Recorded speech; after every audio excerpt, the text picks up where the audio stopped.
Welcome back, everyone. We're diving into a fascinating topic today, dealing with those, shall we say, prickly personalities. Those individuals who always seem to be on the defensive, ready to react with, well, let's just say a bit of sharpness. Exactly. We're exploring the book, How to Hug a Porcupine, by Dr. Debbie Joffe Ellis, a guide to, well, loving the difficult people in our lives. Because, let's face it, we all have at least one porcupine in our lives, don't we? Oh, absolutely. Whether it's a coworker, a family member, or even, dare I say, ourselves. And the book uses that metaphor, the porcupine, so brilliantly to illustrate the dynamics at play in these relationships. It really does. And it starts by debunking a common myth about porcupines, that they suit their quills. Right, which isn't true at all. Their defense mechanism is much more passive. No, it's not about deliberate aggression, but rather about self-protection. Exactly. Those quills are there to deter threats and maintain a safe distance. Which is remarkably similar to how human porcupines operate, wouldn't you say? Absolutely. Think about it. That coworker who always seems to have a sharp remark ready, or that family member who's constantly critical. Their prickliness is often a way of shielding themselves, of guarding against perceived threats. It's less about intentionally hurting others and more about safeguarding their own vulnerabilities. Which reframes our understanding of their behavior entirely, doesn't it? It certainly does. It allows us to approach these interactions with more empathy and less judgment. So how do we actually hug a porcupine, so to speak? What are some practical tips from the book? Well, the first step, as with any relationship, is understanding. We need to learn their language, so to speak. Their language, you mean like understanding their triggers and warning signs? Precisely. Recognizing those early cues of defensiveness can help us adjust our approach before things escalate. So it's about being proactive rather than reactive. Instead of waiting for those quills to come out, we learn to anticipate them. Exactly. And that leads to another crucial element. Empathy. Empathy. Yes, genuinely trying to see the world through their eyes, understanding their fears and insecurities. It's about recognizing that beneath that prickly exterior is a vulnerable human being. Absolutely. And when we approach these interactions with empathy, we shift from problem solving to connecting. It's no longer about winning an argument or proving a point, but about understanding another person's experience. And that can make all the difference in the world. Now, the book goes on to explore how these principles apply to different areas of life, particularly at work and at home. Right, because let's be honest, those are the two arenas where porcupine encounters are most prevalent. And often the most challenging. Absolutely. But the good news is that the book offers specific advice for navigating those situations. So let's start with the workplace. We've all encountered those difficult colleagues or bosses. Oh, haven't we? But instead of getting caught in a cycle of defensiveness and conflict, the book suggests some really effective strategies. Like? Well, for instance, instead of engaging in direct confrontations, try asking strategic questions. Strategic questions. What do you mean by that?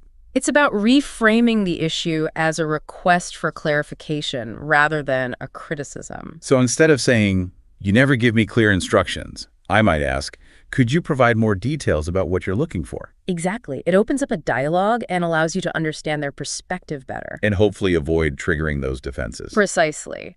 Another great tip is to look for common ground. Even with the most challenging porcupine. Even then, there's usually some area where you can connect, whether it's a shared goal, a common interest, or just mutual respect for each other's expertise. Finding that point of connection can remind us that we're not enemies, but rather colleagues working towards a shared objective. And that can really soften the impact of those metaphorical quills. So we've talked about the workplace. What about porcupines at home?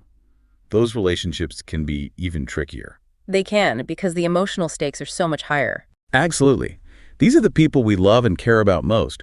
So how do we navigate those dynamics without ending up in a quagmire of hurt feelings? Well, the book emphasizes the importance of choosing the right time to talk. You mean like avoid those difficult conversations when emotions are running high? Exactly. It's best to schedule a specific time to have a calm, respectful discussion where everyone feels heard and understood. Creating that safe space for open communication without resorting to blame or defensiveness. Right. And another helpful tip is to offer alternatives instead of making demands. So instead of saying, "You need to stop leaving your dirty dishes in the sink," I might try, "Hey, would you mind putting your dishes in the dishwasher when you're finished?" Exactly. It presents the request as a collaborative effort rather than a criticism. It takes the sting out of it, so to speak. And finally, one of the most impactful things we can do when dealing with porcupines at home is to model healthy communication ourselves.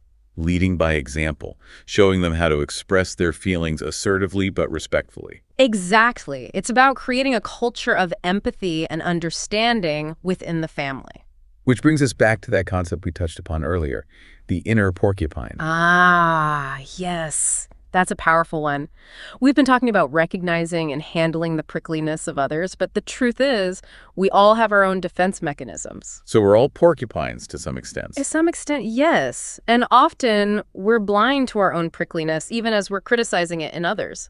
That's a tough pill to swallow, but so true. It is, and it's why self-awareness is so crucial. Recognizing our own prickly tendencies, those triggers that make us defensive. Exactly. It's the first step towards managing those reactions and cultivating healthier relationships. It's like learning to hug our own inner porcupine before we can effectively hug anyone else's. Well said. It all starts with self-awareness. It really is. But how do we actually, go about managing that inner porcupine? How do we even begin to recognize it?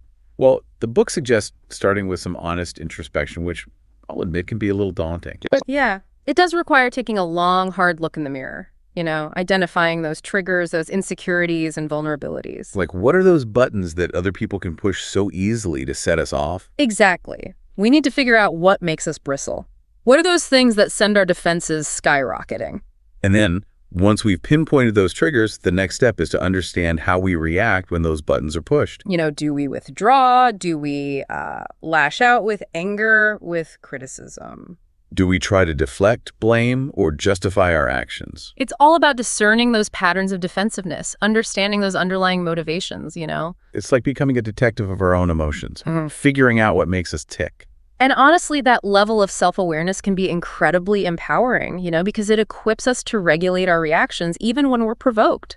It's like we gain control of our emotional responses, choosing thoughtful, intentional responses rather than just reacting defensively. Exactly. And once we've cultivated this inner resilience, we're much better prepared to handle the porcupines in our lives, We can approach those interactions with more compassion, more understanding, and a lot less prickliness on our part. Absolutely. Now, we've talked about those ongoing relationships, but what about those brief encounters with difficult people we might never see again? You mean like porcupine strangers? Yeah. Those are the grumpy cashiers, the rude customer service reps, those aggressive drivers. Oh, those are the worst. What's the best approach for handling those situations? Honestly, the book's advice is surprisingly simple. Don't internalize it. Easier said than done. Right. Right. But remember, their behavior is likely stemming from their own internal stuff, their anxieties, frustrations. It's not a personal attack on you. So it's about not letting their bad day ruin yours. And, if the situation allows for it, a simple act of kindness can sometimes work wonders. So like a smile, a kind word, even just acknowledging their frustration. Exactly. It can sometimes shift the entire energy of that interaction. And if all else fails? Disengage. Sometimes it's best just to walk away. You don't have to engage in every battle. Pick your battles. I like that. Okay, so we've covered so much ground today, exploring various strategies for handling those prickly personalities, both in our personal and professional lives. We have. But before we wrap up our deep dive into how to hug a porcupine, I want to leave you with a final thought, a message of optimism. The book reminds us that even the most challenging relationships have the potential to evolve. Evolve with patience, understanding, and a willingness to see beyond those defenses. It's about recognizing that beneath every porcupine's prickly exterior, there's a vulnerable individual longing for connection. Acceptance, love. Sometimes the most compassionate act is simply to embrace them, quills and all. Now, before we go, let's recap those key takeaways from our exploration of how to hug a porcupine. That sounds great. First, the book uses this vivid metaphor, the porcupine, to represent those difficult individuals we often encounter. Second, it emphasizes that porcupines, both the animal kind and the human kind, primarily react defensively out of fear, not malice. It's a way of protecting themselves from getting hurt. Right, it's a defense mechanism. Third, some key strategies for handling porcupines include learning their warning signs, understanding their emotional soft spots, communicating in a way that resonates with them, and honoring their boundaries. So respecting their space and their limits. Fourth, and this is a big one, Empathy is paramount. Putting ourselves in their shoes. Trying to understand their perspective can significantly change the entire dynamic of the interaction. Makes sense. Fifth, the book offers specific advice for dealing with porcupines in different settings, like the workplace and, of course, at home. Right, because those environments present unique challenges. They do.